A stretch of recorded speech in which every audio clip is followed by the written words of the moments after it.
প্রিয় শিক্ষার্থীরা, আজ আমরা মান নির্ণয় থেকে একটা অঙ্ক নিয়ে আসলাম। খুবই গুরুত্বপূর্ণ অঙ্ক। অঙ্কটা এরকম: x plus one by x সমান 5 হলে root x plus one by root x এর মান কত?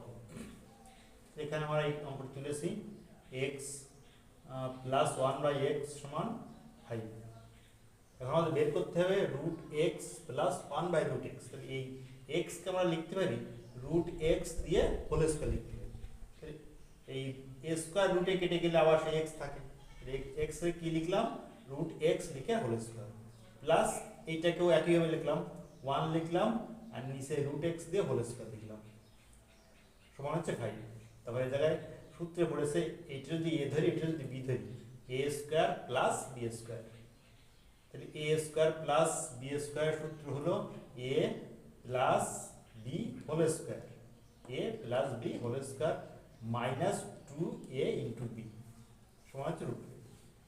তাহলে আমরা এটা লিখেছি A plus B whole square minus এই রুট এক্স আর রুট এক্স কেটে গেল, 2 ইন্টু 1 থাকলো সমান 5।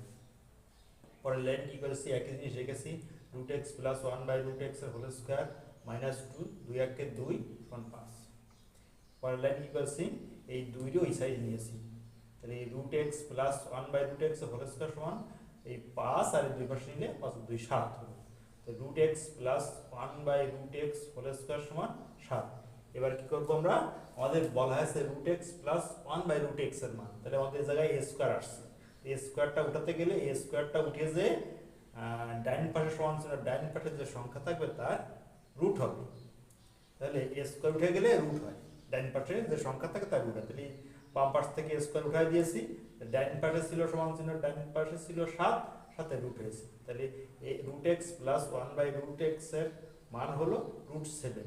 তাহলে আমাদের সে কাঙ্ক্ষিত ফলাফল পেলাম root x plus one by root x এর মান রুট 7। তা সবাইকে অনেক ধন্যবাদ।